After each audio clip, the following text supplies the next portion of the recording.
Ricky Gervais is back in the new HBO show Life's Too Short, where some of his famous targets at the Golden Globes are trying to get the last word in. Take a look at this. Please welcome back Ricky Gervais.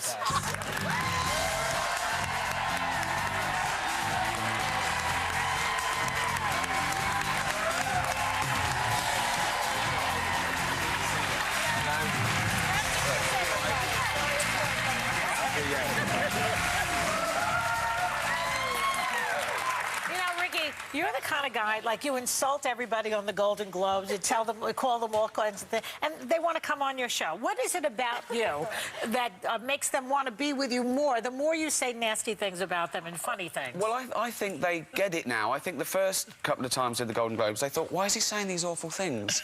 But I think by the last time, they sort of, oh, I get it, they're jokes, you know.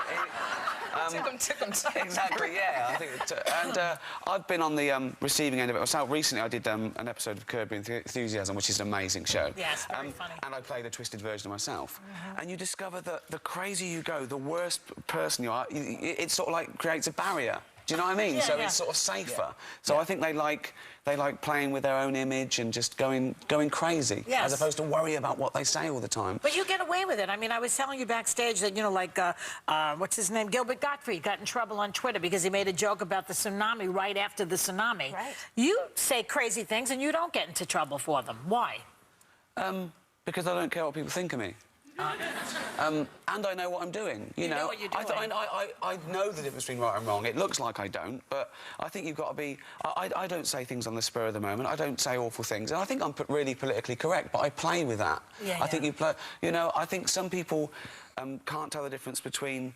the subject of a joke and the target of a joke. Because very often, you know, you're playing with preconceptions and prejudices, and I think clever people sort of get what you're doing. Yes, that's right. And movie stars, everybody wants you to take a shot at them anyway. I think they'd like to be mentioned. Yeah. I want to ask you about a different kind of shot of yourself, because you have this blog and you've been posting, like, really special photos of yourself. Oh. Discuss. It's a hobby. Is this how far you can go without prosthesis? That's right, yeah. It's just, you know... What is going on? Well, I like to see how awful body? I can look without the use of wigs or makeup or props. Just my own face muscles and hair. It's a hobby. I sit at home, I open a bottle of wine. If there's nothing on TV, I've got the iPhone. It's good. You know, another thing you like to do is, because we all, with the exception of Whoopi, she doesn't tweet, but we all tweet all the time. That's right. And you like to tweet too. What is it about Twitter that you like to that you like about? I think because it's the whole of humanity on your phone. It's the best and worst of the world. There's really smart people out there that say some really interesting things. Then there's people that probably should be behind bars. So it's not. It's great. It's like social research from the comfort of my own home. That's right. Like Agent Starling had to actually go into prison to meet these people, whereas I can just talk to them on Twitter. So yeah, I like it. I think it's an interesting sort of social experiment as well as fun. She doesn't like it. Yeah, Whoopi's got like 500,000 followers, and she hasn't tweeted one word. Really? She's famous. She's famous. It scares me. It does, yeah, because it scares feels me a like they're lot. coming into your home, but they're not. It's like, you've got to think of it as a message board, you know? It's like, if you're standing by a message board and someone's put up a thing, you don't go, do you mean me? We go, no, I mean everyone. No, but when I they don't get into writ conversations with people. Oh, okay. No, So you no, don't. no, I don't do that. You put things out. I answer some tweets, but I answer them publicly, so it doesn't look like I'm one-to-one. engaging. Because there are some strange people out there, and you know, you have got to be careful. Yeah. All right. And you know, they know so much about you. Well, that's the thing, you know. I'm afraid somebody that I married is going to turn up. They do. Because I used to do that. I used to get married a lot. Right, sure. And I haven't seen hardly any of them, No, but the scary thing is the people who think they married you, but you didn't. Yes! They turn up in a wedding dress and a knife and a fake baby and go, where have you been? That's the really worrying thing. Oh my gosh! By the way, you look great. We were talking backstage about working out. What's your health fitness strategy? Well, you lost like what, near 40 pounds, right? In the Yeah, past? it's all been exercise. I probably eat more than I did, you know, but I sort of treat food as fuel now. Well, there you are on the cover of Men's Yeah, Health. I eat and drink too much, and then I work out like Rocky the next day for an hour. So You that's... know, you said something, I think some people missed it. You now look at food as fuel for your body, as opposed to just eating nilly-willy. Yeah, and it, you know, I just think that I got to a point, I think I was 48, and it was Christmas time, and after the 9th roast dinner, you know, I think I had 11 sausages, and I thought, this is crazy.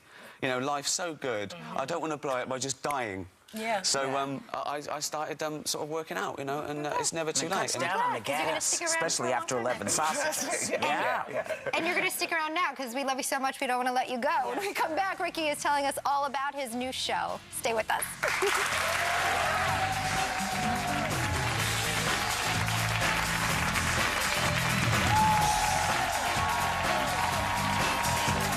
What do our rain and thunderstorm chances look like for the rest of the day? The forecast coming up on News 8 Midday.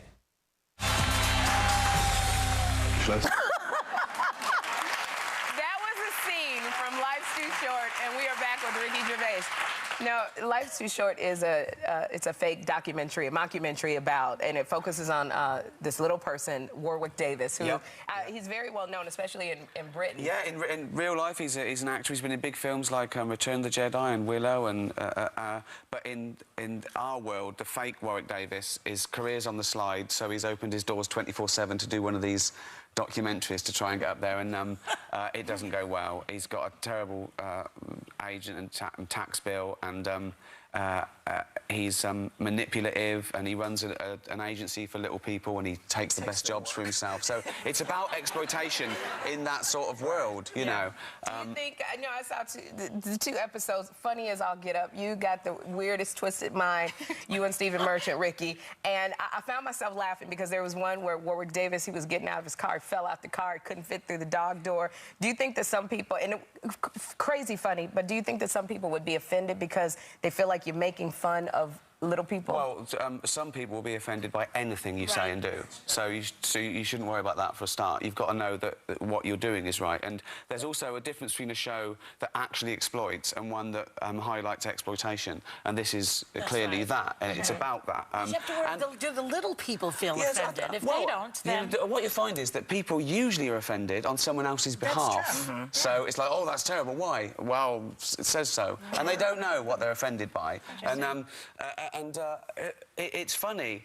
It's not jokes about him being short. It's jokes about him having a small man complex. He's manipulative and angry, and so it's funny that he gets stuck in a dog flap, because it's funny that anyone gets stuck in a dog flap. He's trying to break into his wife's, and he falls out of the car because he's got a car that's way too big for him. But he refuses to not have it, and he's just talking about dignity and stuff. So it's all, if you watch the show, it's all very justified. And he's such a great physical actor. Wonderful. You know, why would you deny him? He's great.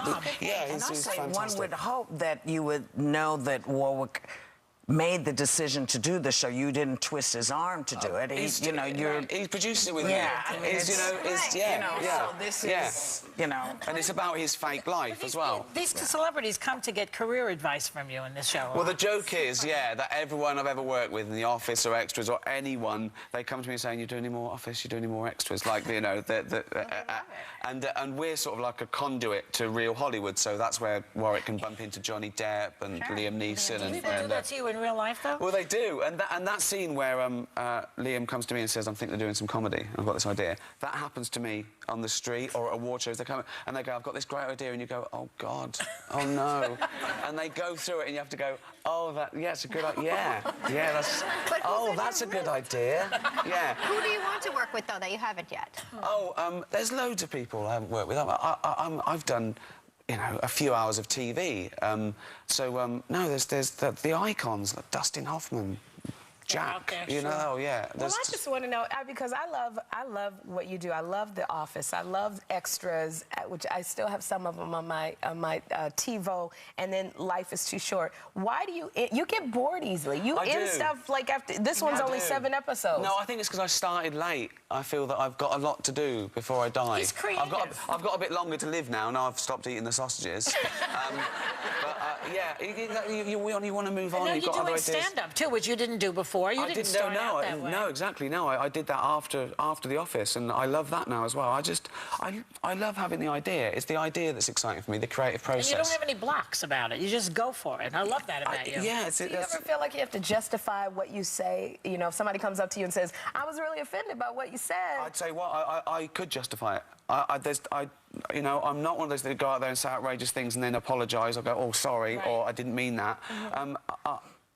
If I do stand-up and I'm telling a joke about someone and I think, oh no, they're in tonight, I can't do it. Yeah. I would never do that joke. I shouldn't be doing it. If they're in the audience. If I can't do it in front of them, because I don't think you should apologise for things you meant to do. You know, I'm 50 years old. I know what I'm doing, and I can justify every joke I've ever done and ever will do.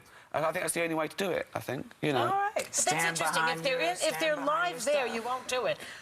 If they're not there, you will. No, I'm saying if I ever think I can't do that because they're in, I shouldn't be doing that joke. I see.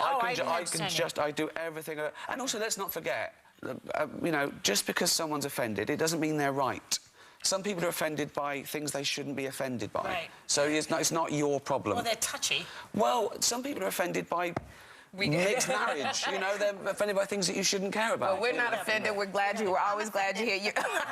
We want to thank That's Ricky your job. Gervais. Life's Too Short premieres Sunday night on HBO. We'll be right back. That is The results are in, and now it's time to see which Mutts will be competing for the title of Best in Show in The View's 4th annual Mutt Show presented by Pedigree. Tune in this Friday, February 17th to watch The View and Pedigree honor mutts of all shapes and sizes.